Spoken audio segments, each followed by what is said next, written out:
It's been a year in the making, but I have finally launched my book, Atomic Note-Taking. And for over the 200 of you who have purchased so far, thank you so much.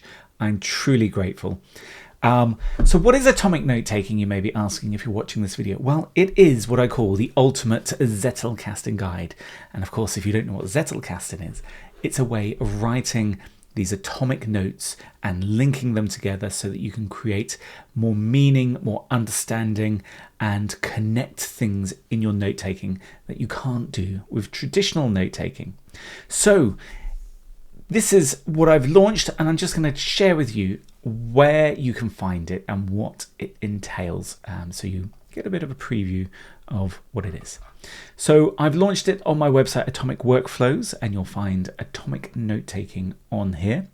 And essentially, you can read the website. I'm not going to go through what's on here, but you'll understand roughly where the book is aimed in terms of who it's for, and a bit of a breakdown of what's included. And I just want to cover that in this video so you have an understanding of what the book is really about. And while the book is actually a digital version, so it's a PDF and an EPUB if you want to read it on your Kindle or something, I do have these limited edition printed copies. I need to get some more printed, and I will be making them sort of available, but the price is not the most cost effective in terms of that, because they're all beautifully full color. So think of it as a collector's edition.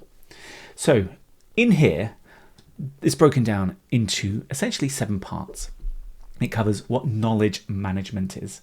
So this sets the scene. You may be familiar with some of these techniques in knowledge management. You might have heard of things like the Cornell method, but it really puts where the Zettelkasten is on the map of knowledge management, so you understand what it's about and why it is useful. Then it goes into everything about the Zettelkasten method. So this explains the different workflows and the note types. You've got the fleeting notes, the literature notes, the permanent notes, how they all relate, with some examples of how you could write your own ones. So when I was learning about the Zettelkasten, I couldn't see what it looked like in practice, and that's what I've solved in this book. So, and it'll cover various things like how you organize your notes, because you're writing atomically. There's lots of notes, they all sort of seem to come together, but there's ways of organizing it, and it covers that. Then part 3 is Zettelkasten by example. Now, I would like to normally think that I could have stopped the book at part 2, but no, I wanted to continue, because I think the way you learn things is you understand it and then you gradually fill in more and more detail and you get more and more advanced, rather than going end to end where it's advanced all the way through, if that makes sense. So Zettelkasten by example, this is where we cover essentially how you would do it in different ways. Like, how would I annotate and use the Zettelkasten if I'm reading on a Kindle on my phone? So real practical ways of using it. So I cover different ways. So I did the part-time YouTuber Academy course with Ali Abdal. How did I take my notes there, and how does that fit in with the Zettelkasten? And then what I like to do is not just tell you the technique, but also give you examples of how I think in that moment. So here's an example of what I would be thinking when I'm reading a blog. So what am I highlighting and why am I highlighting it? And so I hope that gives you a bit more than just highlight these things, but why? What is it I'm questioning? All those types of things. So that's what's covered in the Zettelkasten by example. Then we go to the advanced Zettelkasten. So this is where we take some more, let's say, niche, interesting, experimental type of things. Like, how would you read a book, or read not a book, but a series of books by topic rather than by book? Like, how do you organize different ways of thinking about learning a subject rather than learning a book? So there's some inspiration of how you can take your Zettelkasten and take that forward. Now, you wouldn't do this on day 1 reading this book. No, you'd learn the concepts, start practicing it. Then you might want to use the examples to make sure you're seeing it in a way that makes sense to you. But then the advanced, you'll come back to that later and you think, okay, I got the hang of this. Now, what can I do now? How can I take this to the next level? And that's where the advanced comes in. And then there's the student Q&A. And I think I've not seen this done in another book before. So I like to think this is quite unique to this education, is where we basically go through the content in interesting ways, asking questions that I've generally heard or have heard from everyone I've taught this to, particularly on YouTube, and look at it through a sort of different lens. So if you come back to this later, you might just want to pick a question, read about it, try it in your note taking, and really get to understand not really the Zettelkasten in its own right, but the workflow that works for you. That's where I'm trying to get to. So it could be, questions like, well, why bother with fleeting notes when reading a book?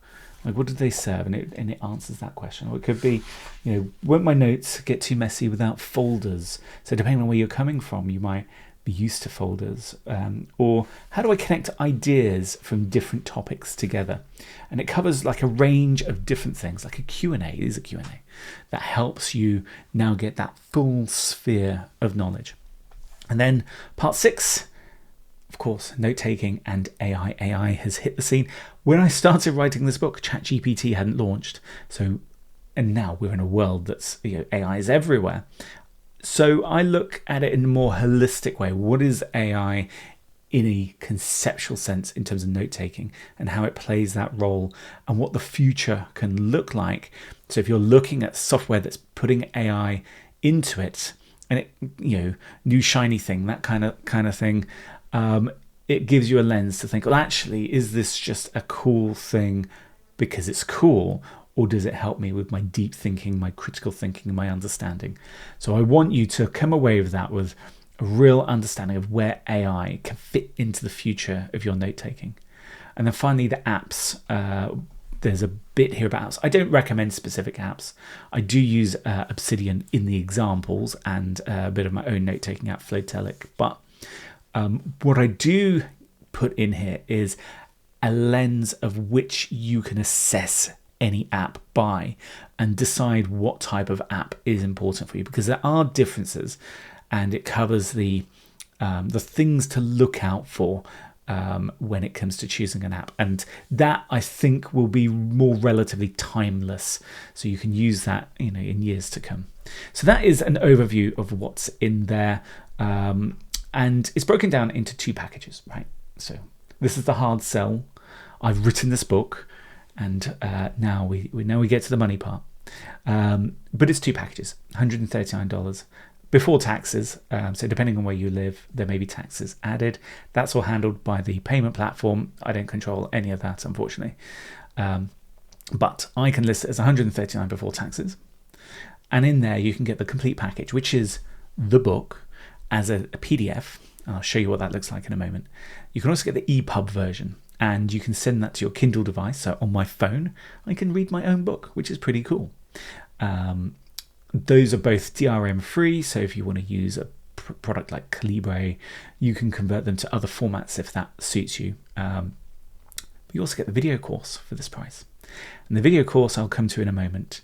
And the Obsidian Vault. So I've used Obsidian for the examples. You'll get that file. So you can open it up on your computer. You can have a look and see what it looks like in reality and play with it. So all that for $139. It may sound a lot, it may not, depending on where you're coming from. But remember, the knowledge you gain, the note-taking system you put in today for all the books you're going to read, that is an investment. And when does that investment end? Probably at the end of our lives, right? So it's a lifetime investment. So I like to think of it as a really good investment to capitalize on all the books that you're going to read and all the content, courses, whatever. And I'm a true believer that once you use that information in the right way, you can capitalize on it in your career, in your ideas, if you're an entrepreneur, in how you do things. So it's something that should pay dividends back. That's what I believe. But I'm also mindful that is quite expensive for some. So you can just get the book, which is both the PDF and the EPUB versions, for $39. So that's what's on offer. and I'll just show you what happens. Once you buy it, you get a license key and then a link, and it'll add it to your library. So in here, I can show you what the book looks like. This is just the book at the top. So if I click this, it will open the book, and then you can view it. You can download it as well, obviously, so you can put it on any device you want.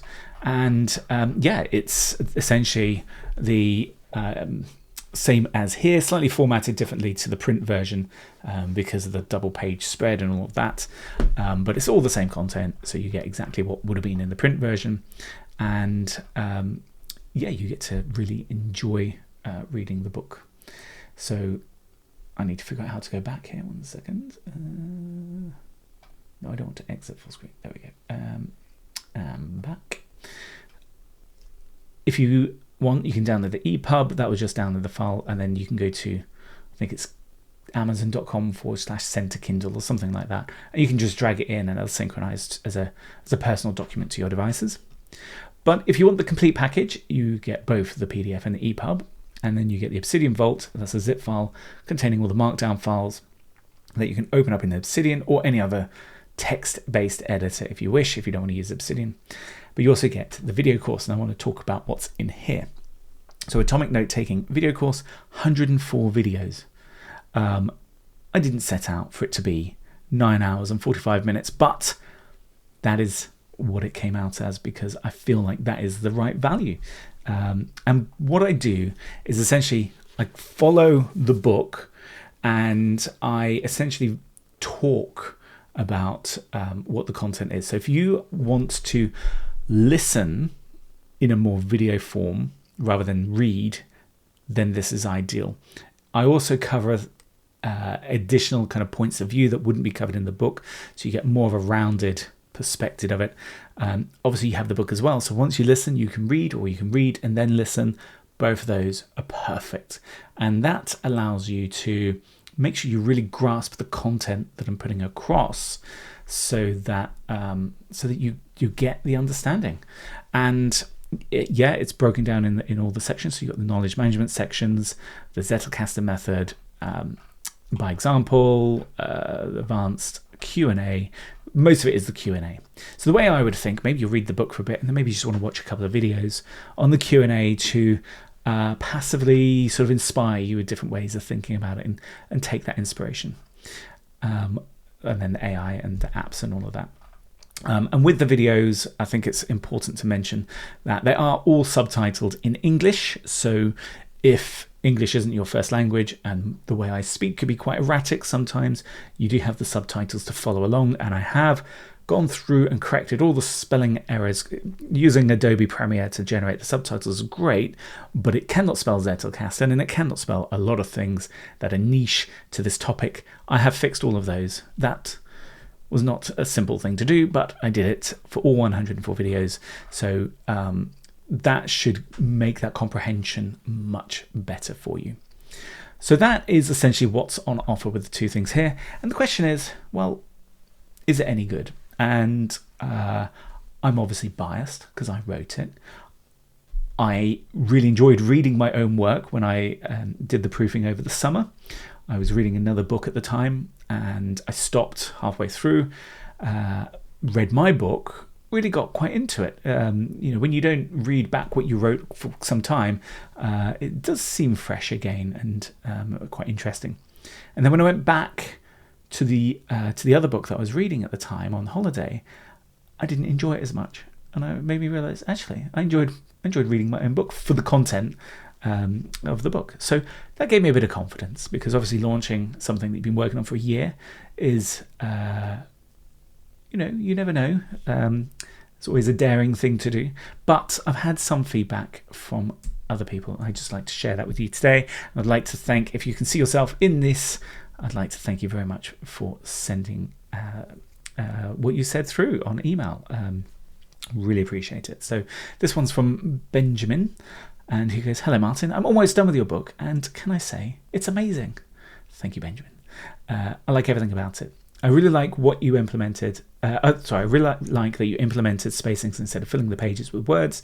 You use a language which is easy to understand, and that is what that is what it takes. A lot of authors use using complicated words to appear intellectual. Your examples are great, and they gave me a very good advice on how to use the Zettelkasten method. Well done. You can be proud of yourself. So thank you very much, Benjamin.